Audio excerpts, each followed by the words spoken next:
we're electronic beings, right? There's electricity within us. Our nervous system is all electricity.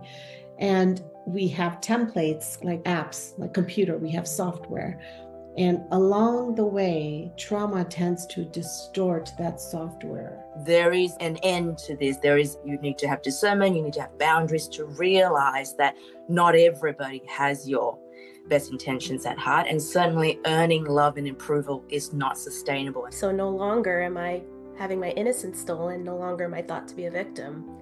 I am who I am inherently, and I'm a direct connection to the light, and therefore we reclaim our innocence yet again. What I love to do is take people through that. What's happening here to me today is actually a product of what's happened in my childhood. Hey everyone, it's Sophia from Sacred You. Thank you so much for being here. A quick message before we dive into today's discussion. You may have been watching our videos, but have not had a chance to hit that subscribe button. So if you have gained value from our conversations, from our channel, it would be so appreciated for us if you would hit that subscribe button below right now and even give us a like. What that means is not only does it allow us to grow our subscriber base, but it also allows us to bring in even more guests for you to listen to. And you will be one of the first ones to be notified. So please hit that subscribe button and let's get started on today's wonderful panel discussion.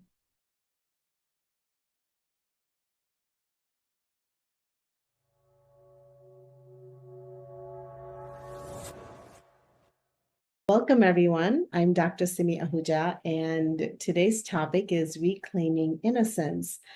And what does it really mean to reclaim our innocence? And we have beautiful panelists here who will be sharing their views on that. And it is about a healing journey and what it all entails as we embark upon this healing journey on our own, right? And so it's good to have some support especially from those of us who've been on this path for maybe a little while longer than some of you out there, or not. And it's about sharing the ideas and getting to know what this is all about, because we're such multifaceted beings, complex beings, right? And we can all have a different view of what this healing looks like. And sometimes one person may resonate with us rather than the other. So it's beautiful to have all these beautiful panelists, and we can look at the different angles of the healing.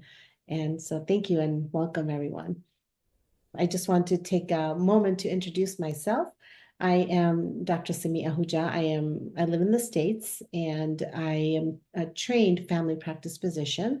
However, I left conventional medicine back in 2013 to follow my own healing journey, and it landed me with this inner child work. So I've actually authored a book. It's called Raising the Inner Child, Discover Your Unique Path to Healing, because I am so passionate about this work, and inner children are part of our innocence, right? So I think this topic is very near and dear to my heart. And I would love for the panelists and to introduce themselves as well, and also what inspires them to be here today. And if we can have Sarah, if you don't mind, we'll start out with you and we'll take it from there.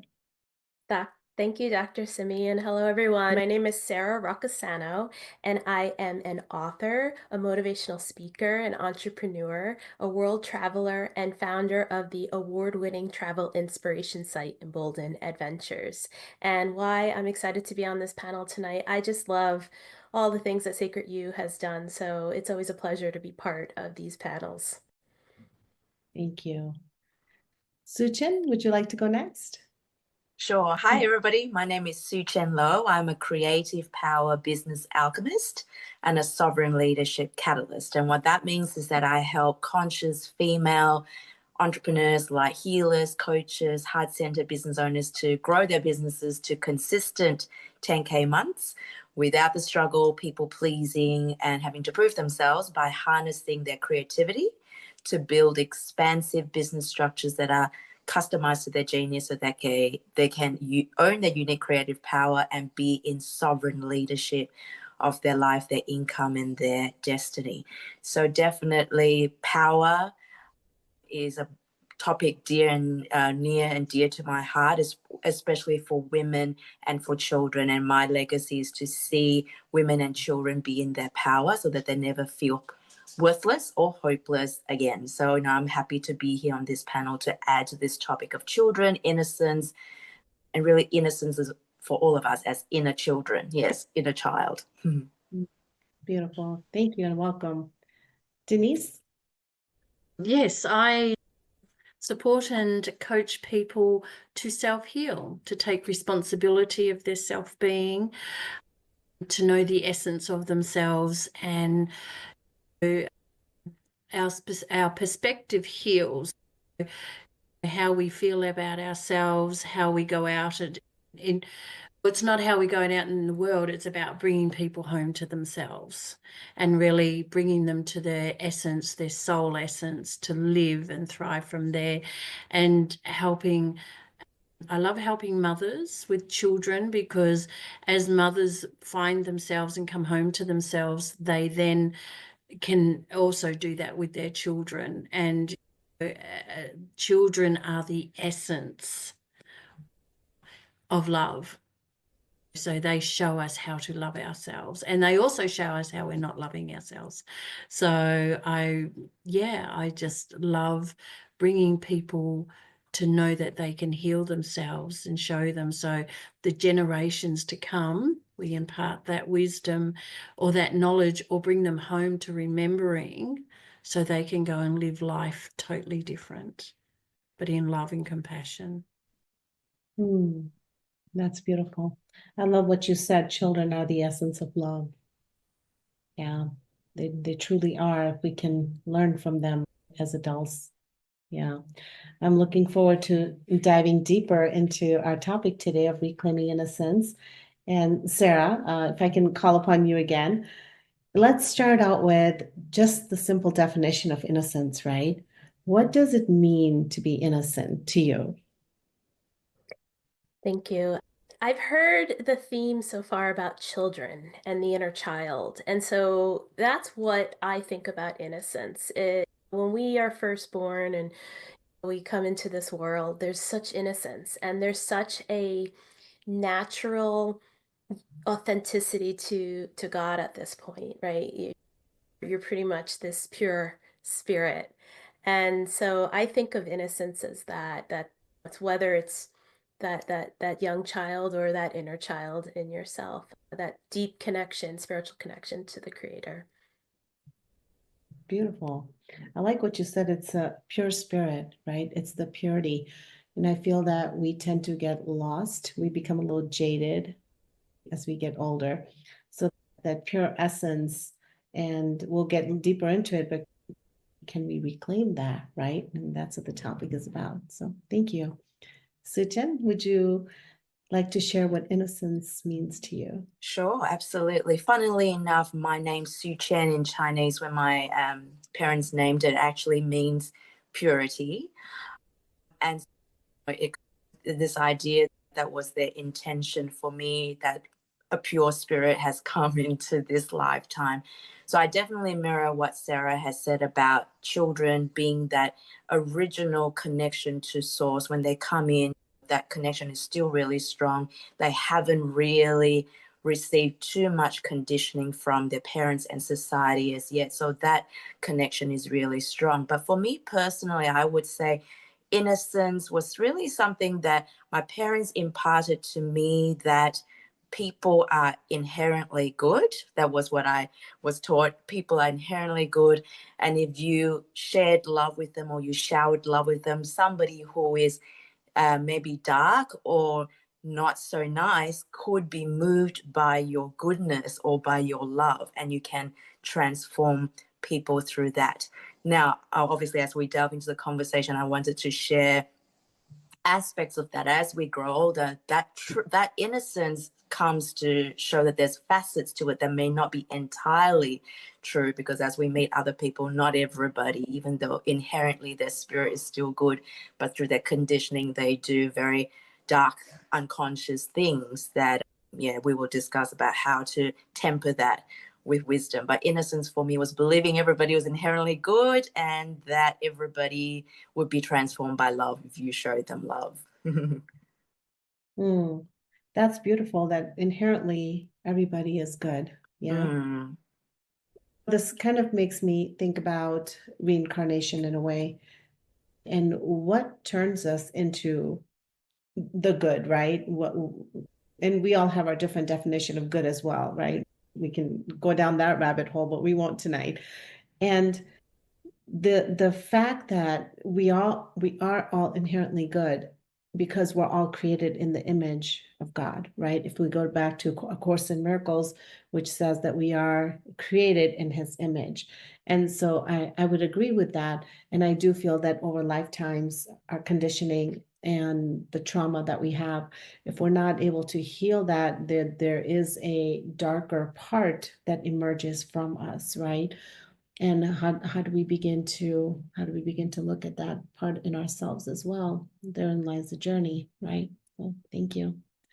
Denise, would you like to share your definition of innocence? Oh, innocence, as you said, as we get older, we tend to lose that through life. Life heaps on us, but innocence to me is our curiosity.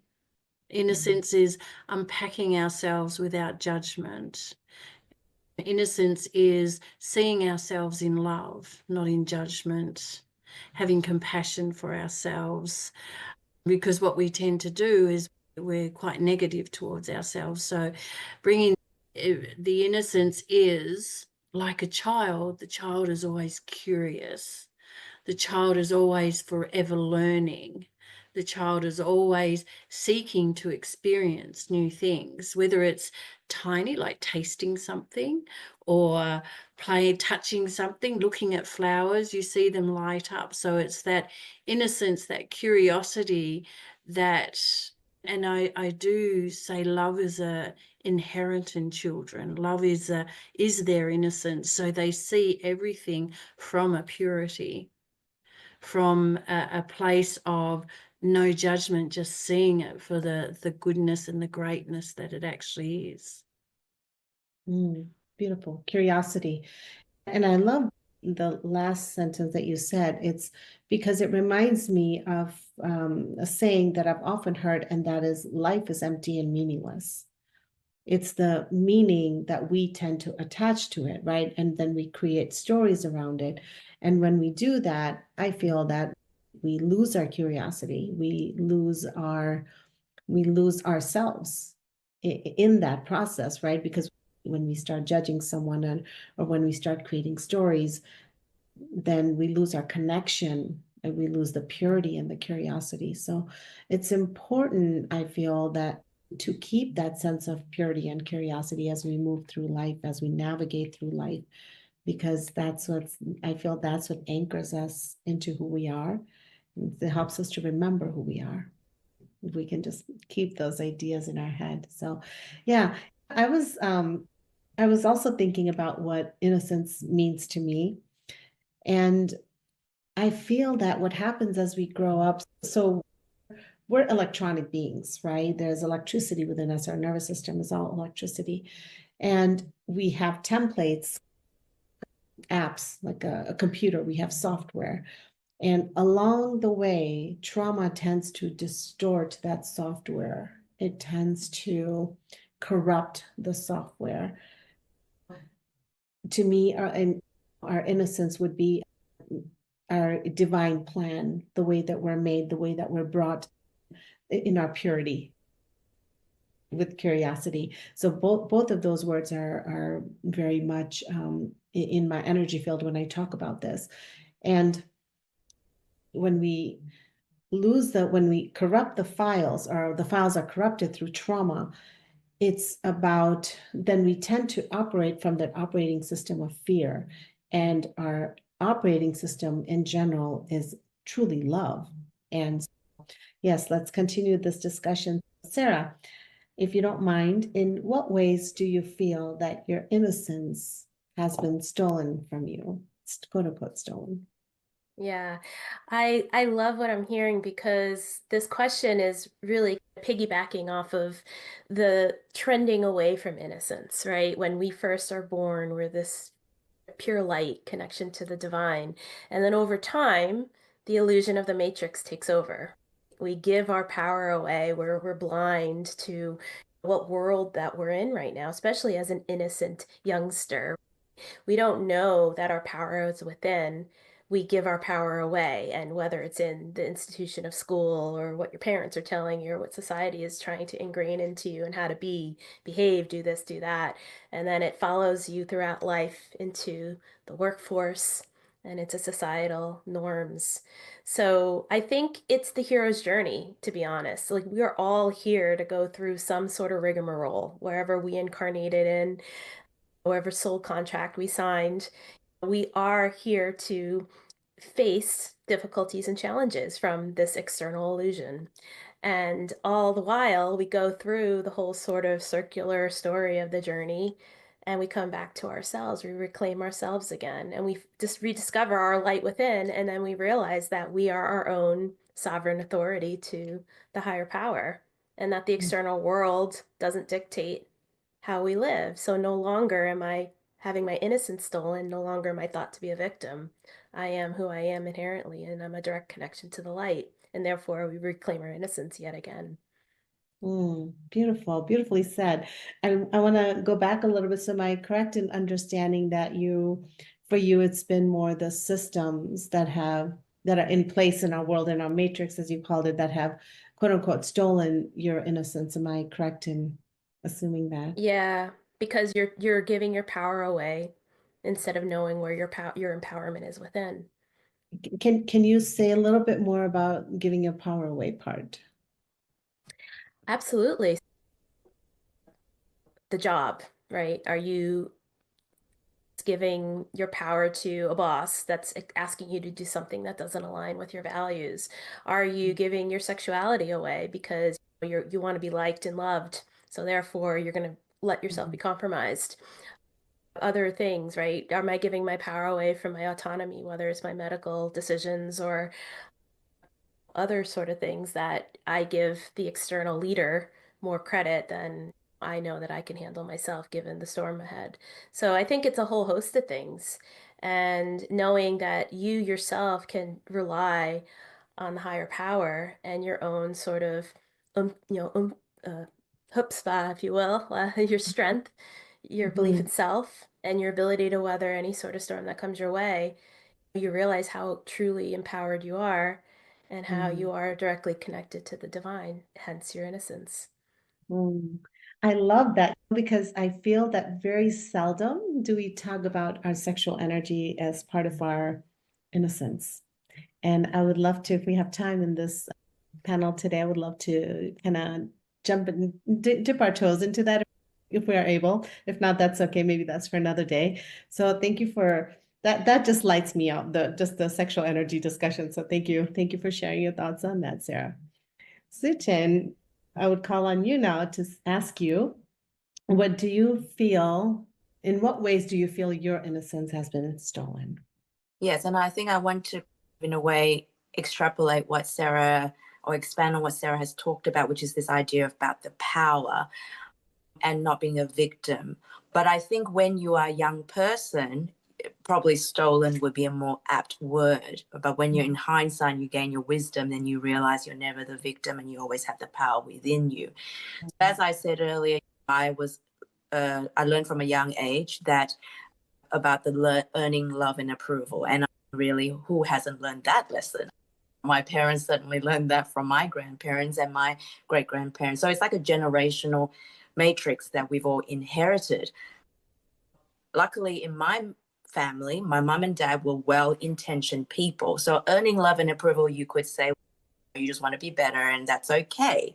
But then obviously that habit became a conditioning that I thought everybody has all my best intentions at heart. So earning love and approval wouldn't be bad, until obviously then that pattern continued until I met my now ex-husband. And at the time it was like, okay, earning love and approval, same thing, without knowing that obviously in hindsight that he was a very abusive person. And I think medically you would label him as a narcissist. So what happened was I fell into this idea of earning love and approval is a normal thing, not knowing that, hang on, there is somebody in this lifetime that doesn't have your best intentions at heart.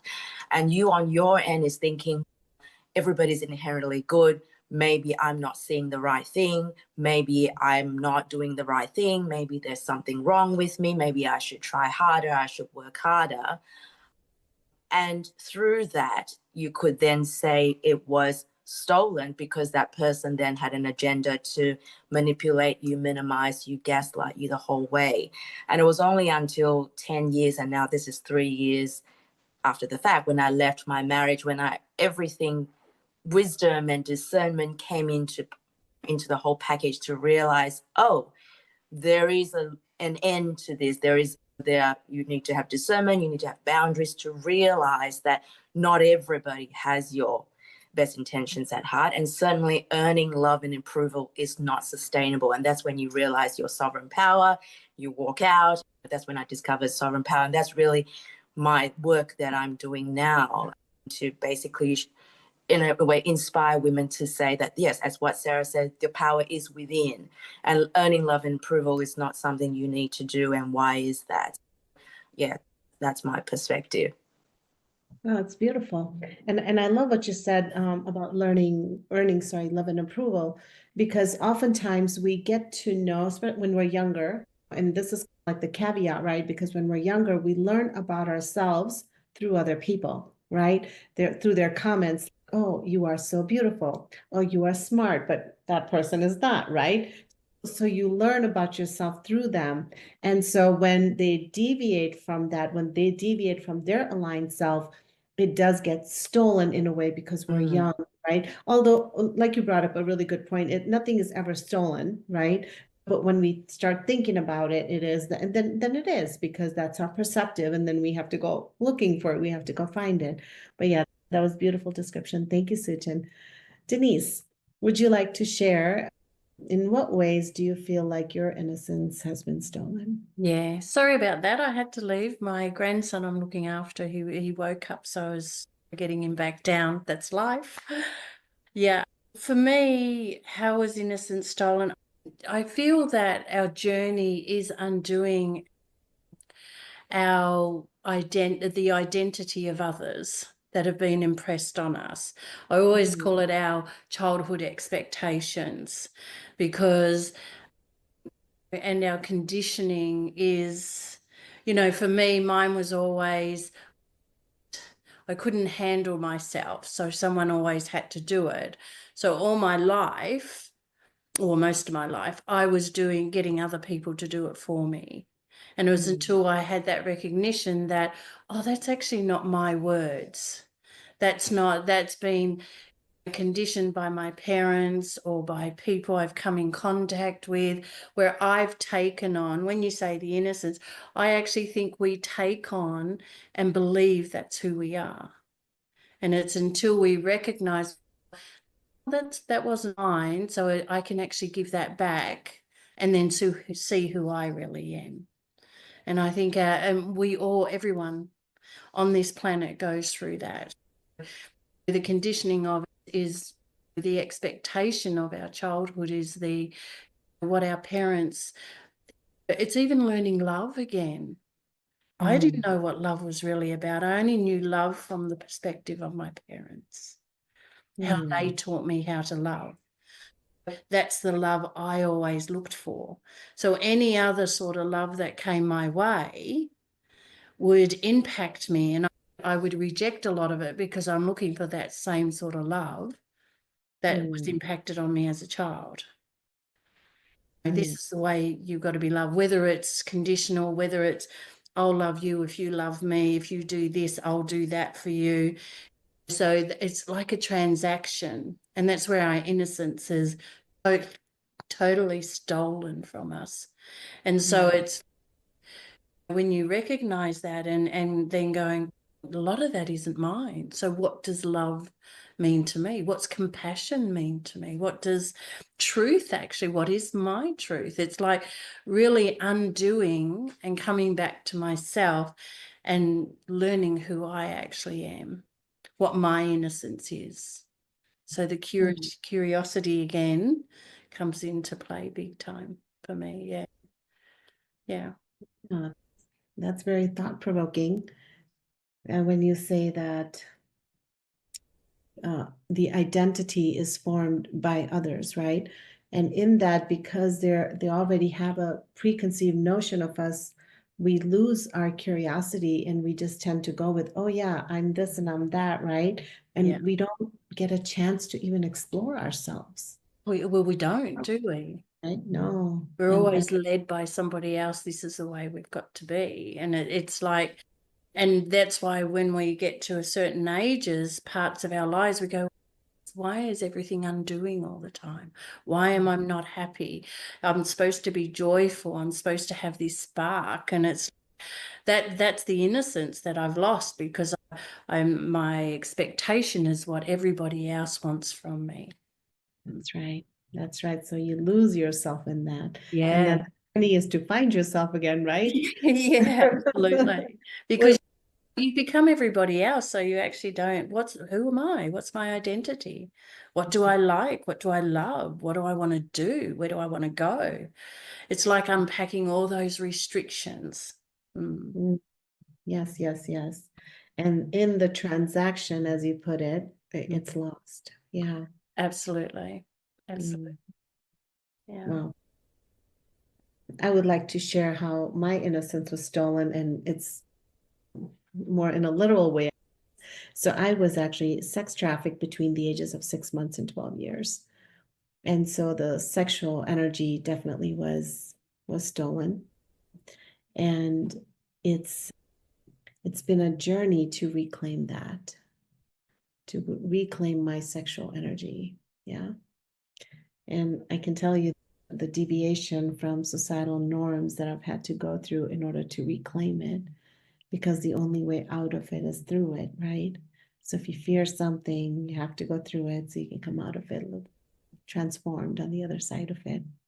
So I get it. And I must say, and I want to delve into this in the next phase of our questioning here, is when I began to then do the inner child work, I personally have noticed that the innocence is returning, and oftentimes I do get great, and I'm so grateful for these, so many compliments saying, there's an innocence about you. I'm like, yes, score, right? I'm doing something right. Yeah, it's a beautiful thing, and yes, yet it's so fragile, right? Innocence. And I would love to talk about what are some of the ways, and do you believe, so let me get this, helps me to segue into our next question. Can innocence be reclaimed? And what does reclaiming innocence look like for you, Sarah? Wow, what a story, Dr. Simi. Thank you for your vulnerability, because I'm sure that can transcend like the ripples into the ethers for others to also welcome an opportunity for reclaiming their innocence too. So thank you for that. And I think that's just it, right? It's a duality. We can't expect to go through life unscathed, right? We have a light within, but the light's gonna have darkness around us. So there's a duality. And that's the whole point of growth, right? Is to embrace those challenges and to work through it and to trust that the light is at the end of the tunnel. That is the reclaiming of innocence. And at the same time, it's in putting your stake down in the ground and knowing who you truly are from a grounding perspective, and knowing that you're not going to give your power away. You're not going to be defined by an external barometer, and where your worth is, who you are. But that takes time. It takes challenge, and it takes a welcoming and a rediscovery of yourself through the trials and tribulations of life. And in my example, I'm going through a massive transformation and it continues. I am writing books about it as well, my personal memoirs. I left a 20-year career 2 years ago, cold turkey. I was my own breadwinner in my apartment in Manhattan and New York City, and I just cold quit. I've gone through many trials and tribulations, ups and downs throughout my career with layoffs and job insecurity. And every time you get laid off, you think, what's wrong with me? What did I do wrong? How was I an underperformer? But after a while, you realize these were blessings. Having doors closed in your face, having the challenge upon you, feeling not aligned with the energies is a way to wake up and say, I'm going to step aside and I'm going to let life flow for me now instead of trying to resist it by fitting in and getting the approvals of others. So I'm in the process of reclaiming that innocence. And I just feel like I'm my true self more and more. I'm so empowered, especially being an entrepreneur, especially traveling the world. Emboldened Adventures is my website. Be emboldened. That to me is a reclaiming of your power. It's knowing who you are. I'm going to get on a plane. I'm going to see the world.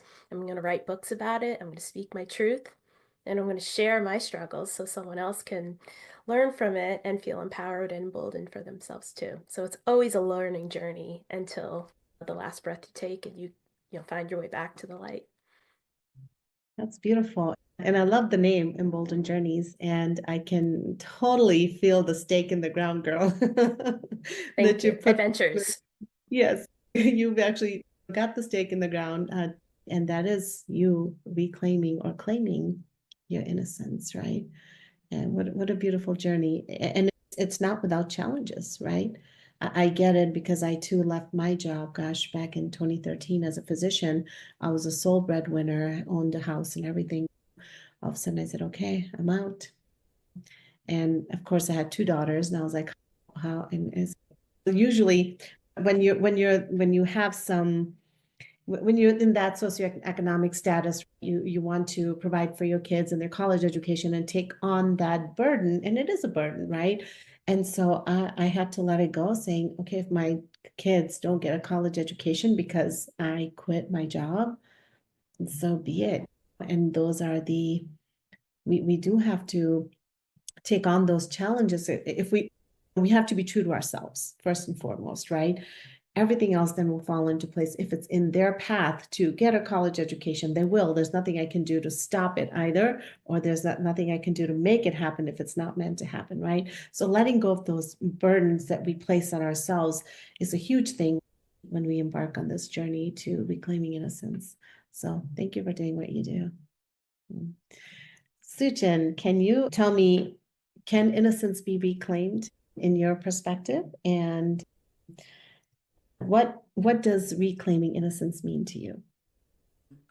Definitely innocence can be reclaimed. And as I outlined on the outset, that you need to temper it with wisdom and discernment. So when I left at the point of deciding to walk out of my 10-year marriage, I was the idea of homelessness, so no place to live, what to do about money, all of that. Certainly, I had to confront all of that. But then I thought, you know what? All of that has got to be better than what I am suffering or having to go through in my marriage right now.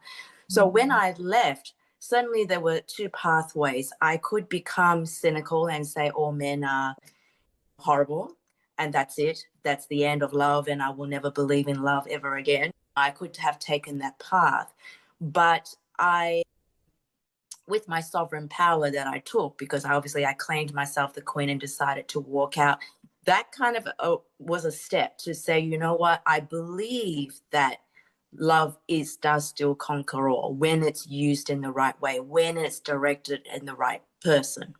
I still believe that, but now it's with the wisdom and discernment to say, who is the person receiving on the other end? If that person is not aligned and not, I guess, aligned with me, then I need to establish a boundary to say, this is not loving to me, nor is it loving to the other person, because it's like a wasted energy. So having that wisdom discernment still preserves the idea that love is still alive and well, but having that wisdom to say, who do I directed to.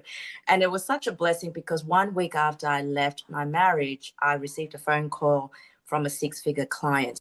At the point when you're in your deep, dark bottom time where you think money is not going to come, because I claim my sovereign power, I reclaim my innocence, the universe shows to me this is the way to go, keep going.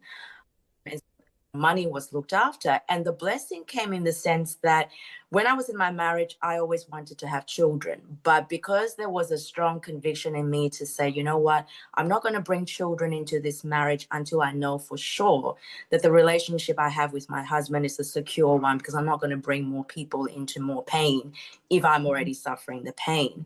So therefore, when I walked out, that reality of having children just no longer seemed possible, because that was the end of that. But with that six-figure client, it was an opportunity to work with children by being a speaker and educator visiting schools. Per week, I would work with 500 kids on a minimum level. So through working with them on a hands-on problem-solving educational program, I came into contact with children again, love and seeing how they approach life. So as I was healing and in my power, I had all these children around me to be the example, to say, hey, this is who you are. This is who we are. Let's work together. So that was a really beautiful healing process. And from that, my legacy project was created, because I thought this is such a beautiful thing. And unfortunately, as we know, as we are leaders on our paths, we know that as children go through their conditioning program, that they may fall into obstacles and traumas. And that's why I want to, on my project, to, in a way, write a series of books to instill in them the power to direct their creative power, their curiosity, in a way that still allows them to be anchored, but be able to travel through this lifetime, I think, in more positivity than ever. Definitely reclaiming innocence is possible. And I think definitely with wisdom, with our intuition, especially as women, honoring our intuition. This was something that I had when I was younger, but when I met my ex-husband and when I first met him, the voice came up to me to say, this is not the person for you, but I didn't understand what that meant. And an intuition comes with time and experience. So that all of that together, I think, then makes innocence in a way even more powerful, because we need that element.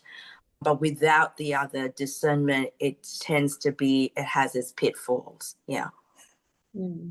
I love that. So what I'm hearing you say, and I would tend to agree with that, is that you need the structure of discernment and wisdom in order to reclaim your innocence. And that's beautiful. And it sounds not only are you doing it for yourself, but you're helping other children do it too. Yeah. So kudos to you, and thank you for doing the work that you do, Suchin. Beautiful.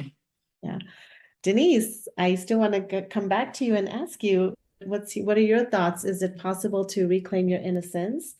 And what does it look like for you? Yeah, but I believe that it is. I think everybody can find their way home. I believe it doesn't matter how old you are, doesn't matter what you've been through. What I love to do is take people through that. What's happening here to me today is actually a product of what's happened in my childhood. And people then focus on the event, but I don't actually focus on the event. I focus, yes, that happened, and as terrible as it was, it's actually about me. It's actually about the emotions that I never had the opportunity to express because I was shut down. I never had the opportunity to say how I felt or even feel how I felt. What are the feelings there, naming it, and holding myself in that with love and truth and compassion, and for however long that needs to be. Like you were saying, Simi, with yourself and what happened with you still holding yourself in that with love and compassion and non-judgmental to bring yourself still out of that. So, and then within that, you find, okay, what is the message here for me? That I am so much stronger than what I ever thought I was. There's a message in everything for us. What we do is we become a victim to our event instead of seeing what was happening with me at the time. What was my emotions? Yes, it was terrible, but how did I feel? How wasn't I heard? Or what was the abandonment felt like? Because there's many different ways. Well, I am worthy. Why the worthiness that I don't feel? Where does that come from? And it's always taking that thread from what's playing out in my life today and the emotions. We can always fold it back to then. And it's not then going into, I've got to stay here. It's about having that compassion and love for self, to then the courage to step, the courage to go forward, the courage to be okay, to know that you're safe, and to know that I can do whatever I want to do. That's the innocence, is coming back to myself and talking to myself, really reassuring myself, saying it's okay that I felt that and I can feel that. And if I have to cry all over the place for a little while, that's what I'll do, because that's how I get to feel everything so it can actually go. And then the actions that happen, the event becomes just an event. It doesn't have that impact on us anymore. I don't go in life and go, oh, it's because of this. It's because of what happened here. It goes, oh, okay, that's what happened there. This is what I learned. And you have no judgment on anybody or anything of that event. We're able to do that. It's just being okay and feeling safe that you can, because it is okay to feel. And I think that's the biggest key to our innocence. Our kids feel. They'll sit there and throw a tantrum or just sit there and cry, and we go, oh my gosh, they've got everything they need. They're just crying. But they're obviously feeling something that they just want to feel. And when they get up, it's like a moment they're screaming on the floor, and then they're up and they're going back to what they want to do. That's how we, as adults, need to reclaim our innocence. Yeah. And for myself, taking myself through that, and by taking myself through that, you offload all that energy that's been impacted on you over that time, release that, but you also release that for the next generations. You have such a flow-on effect with it. Such a our journey is such a beautiful journey of curiosity and finding ourselves, knowing ourselves, loving ourselves, for the next generations to love themselves even more and easily, because they're not impacted like we were. Paying it forward, huh? Yeah. And also the feeling and expressing emotions is part of the curiosity, right? It's how does this emotion feel when I feel it? How does it land in me? How does it, what kind of a costume is it? And it doesn't mean that it just has to be crying and screaming. It can just feel like, oh, it's an icky, sticky mess. It feels like I'm sitting in tar, or it feels like I'm floating away in the water. Emotions aren't about just crying and screaming and getting angry. It's about feeling the full impact. Because sometimes when stuff happens to us, we exit and we are floating on the water because I don't want to be in this space.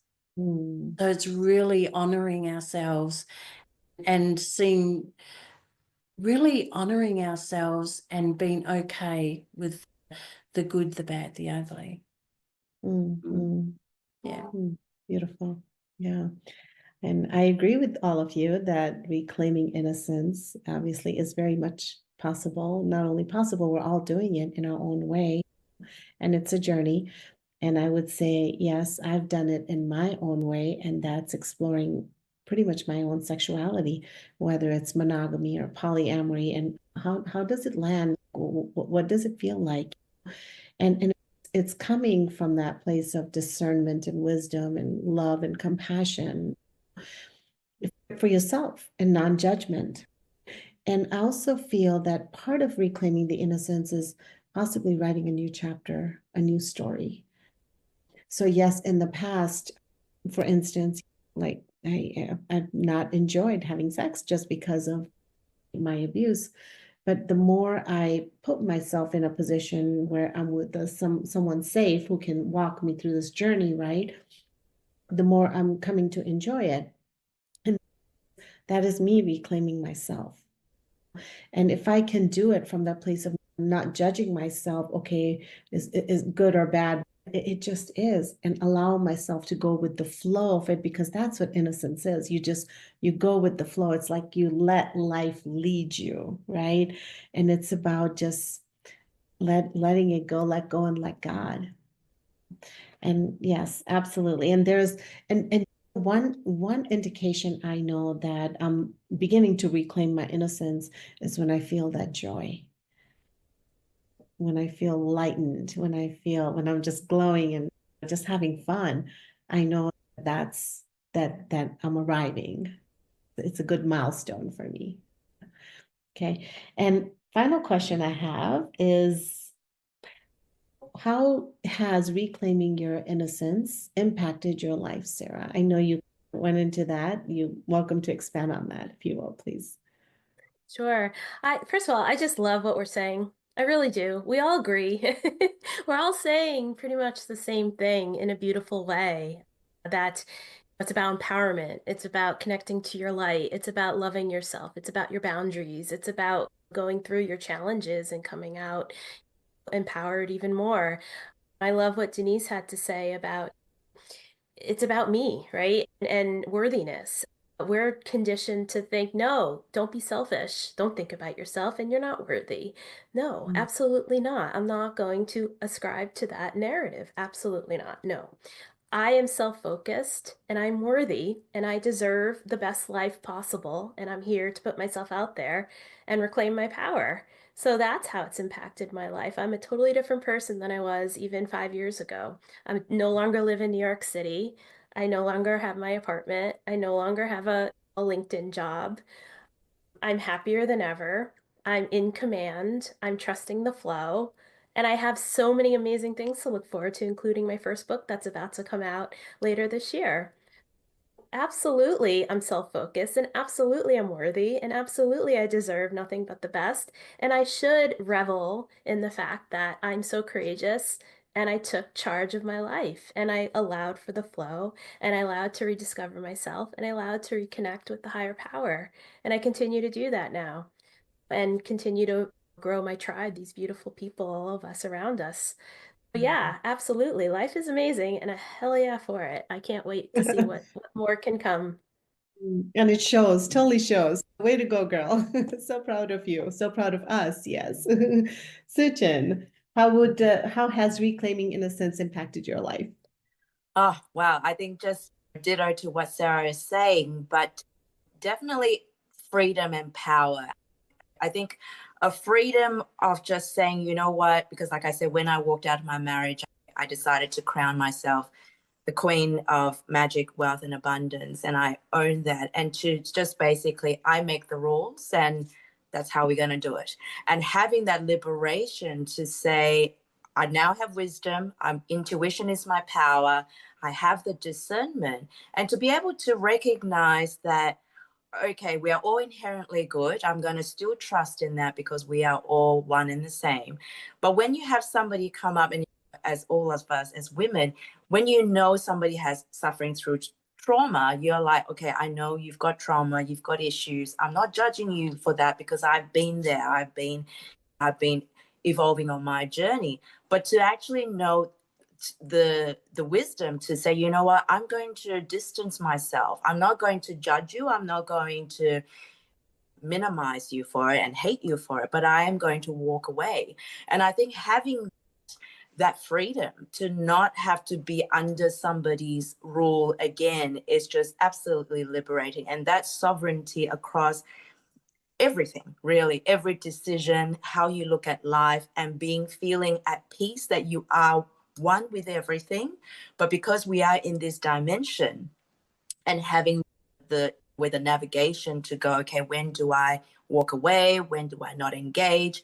And all of that has been very powerful. And when I walked out, the thing that I wanted to do was obviously cry, which I did a lot. But then it was like, how do I turn this pain into power? And that's hence what I do in my work, the Creative Power Business Alchemist, because I'm always about extracting the gold from our pain, from our trauma, not letting it become our obstacle and holding us down.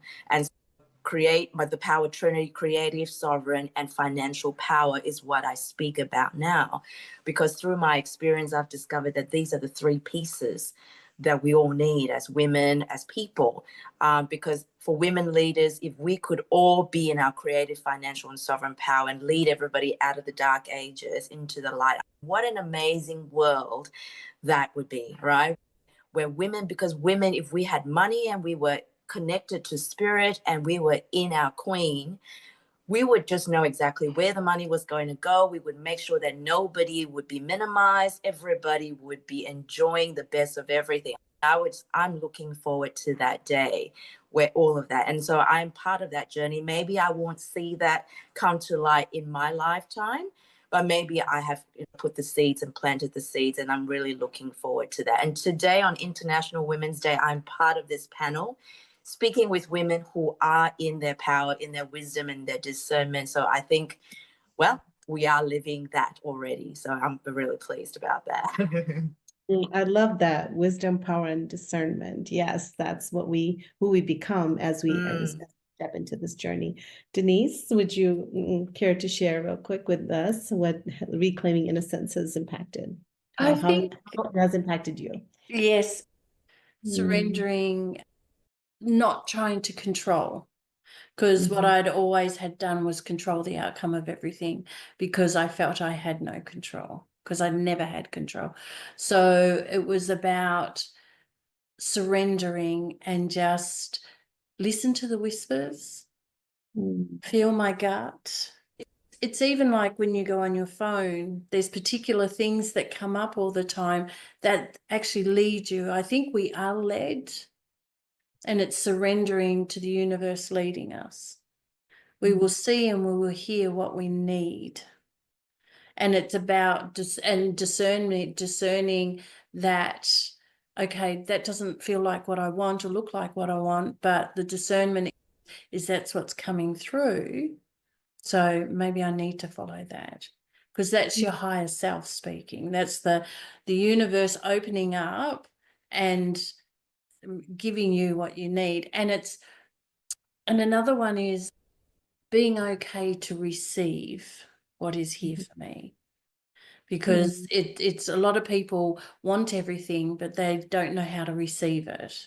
They don't know how to receive love. They don't know how to receive money. They don't know how to receive kind words. Some people, like when they say, oh, you look so beautiful, you can see them cringe. They say thank you, but you see them cringe because they don't know how to wear that. They don't know how to actually soak that up and believe, because they don't believe it themselves. So it's about surrendering and saying thank you and let that fall and know how that actually feels inside. And learn to wear those things, because then this is where then it changes for ourselves, and that things more show up for us to go, oh, okay, that's why I do this. Oh, that's why that's happening to me, because I'm actually doing it to myself. It's such a reflection. The universe is so beautiful. They call it, what do they get? Action, reaction. So every action has a reaction, and it does. It's the little tap on the shoulder, say, hey, lovely, what do you think about that? Are you going to look at that now, or are you just going to put it aside? It's always tapping you on the shoulder to let you know, and it's surrendering, to surrender to what is here for me, and be open to receive the truth of everything, and then to feel the impact of that for yourself, because it's like I said, it's always about me. It always is. Yeah. And I wanted to say the common theme that I'm hearing from everyone is that living an aligned life, right? Living in a life that you're meant to live. And that's what Reclaiming Innocence does. We are coming near the time here. Just in 1 or 2 words, any tips you may have, and your offering, Sarah. Sure. Tips: surrender and trust the flow. That's really the name of the game. And what I'd like to offer, go to my website, emboldenadventures.com, EMBOLDEN, emboldenadventures.com, and you can find out when my book's coming out. So I'm really excited about that. The book talks about surrender and trust. So excited for your book, Sarah. Congratulations. Thank you. I can't wait. Yeah, me too. I'm excited to hear it. Read it. And Sujin, just a couple tips and your offering, please. Yes, I would say for our listeners is to honor your heart, because as women or just as individuals, your heart is the one that knows best. It may not make sense to your mind. Your mind will probably fight it all the way. But as what Denise was saying, it's like it calls to you, and it may not show it in the way that you think it should. But when your heart is excited or is drawing you towards something, that is usually, or repelling you, when you feel like, for me, when it's a dead weight, I know that's something I would not go towards. So I would say honor your heart, because that will lead you along the path through your evolution. So yeah, in terms of reaching out with me, it will be www.happypositivesuccessful.com. You can find out all about my trainings, the books that I've written, and all my interviews. So everything is on there. Wow, we got authors here today. That's awesome. Denise, in a couple of words, what tips you may have for our audience and what is your offering? I said I need to write a book now. For me, for the tips is your awareness. Be open and see what's going on around you. Also, another one is don't look to the world for everything. Come back to yourself. And you can't go out and change the world. But if you change yourself, the world around you will change. So, and be kind and gentle and listen for your narrative. What are you actually saying to yourself? Listen for your narrative.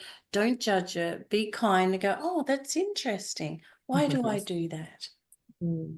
Just keep getting that curiosity of asking yourself those questions. Awareness, the more the awareness you are of yourself, coming back to yourself, oh, why have I reacted to that? Why have I done this? Why did I behave like that? Come back, be kind, be gentle, don't judge. And then you move from there. And this is how I take people through to learn how to heal themselves. And yeah, just my website is www.deniseblackney. And yeah, come look me up. And I'm happy if you drop an email, it's denise.truelife@gmail.com. I'm happy to chat. If you need to chat to find out where you really are and what direction you need to go. If it's not with me, I can point you into some beautiful people as well. And just so you get your feet planted, it's the most important thing, because it's your journey, your uniqueness is needed in this world. And you matter. Everyone matters. You matter. Thank you so much, everyone. And if you're interested, you can find me at drsimysays.com. That's DRSIMISAYS.com, and send in a contact form. Happy to chat with you more about reclaiming innocence. And my one word tip would be just love yourself, right? Yeah, no judgments, love. Yeah. And is it time for you to come back on, Sophia? Absolutely, Dr. Simi, and thank you. This has been an incredible panel discussion. I've been sitting in the background listening to it all. And I'd just like to take a moment on which today is International Women's Day. And on this very special day, I'd like to take a moment to honour all your amazing women for sharing your journeys, for being open, for being vulnerable, to really share your stories and how you've been able to reclaim your innocence. It's incredible, and I know it's going to touch the lives of a lot of people. Thank you. Seriously, seriously, thank you. Thank you so much for your support, ladies. And it was beautiful. So thank you for showing up tonight for us and for Women's Day, and Yes, much absolutely. appreciation and gratitude. And thank you for facilitating a wonderful panel, Dr. Simi, and of course to Sarah, to Jim, and to Denise. Again, it's been an honor. For everyone who is watching, do click on the links below and reach out to these amazing women, even if you just follow them on social media. Really, they share some valuable knowledge. And do check out the books. I'm certainly going to too. And of course, for anyone who is interested in Sacred You, do check us out at www.sacredu, that's the letter U.love. We offer an amazing range of opportunities for women from our special interest tribes that you can join for just $1. For that $1, you get 2 weeks to check out all our tribes. We have tribes on empowerment, we have tribes on metaphysical, we have just tribes where you can connect and belong to a community of other like-minded women that are here to hold your back. So do that. Plus, we have our other panel discussions, our podcasts. We have a wide range of tools and resources that will support you on your journey. So come and join us. And please, please leave us any feedback, leave us any comments. If you have any questions, pop them in the comments below and we will certainly get back to you. And like I said, it has been such an honor. I've got spine chills, goosebumpy. So it's been a pleasure. And thank you so much for giving up your time for joining us today. It's been beautiful. So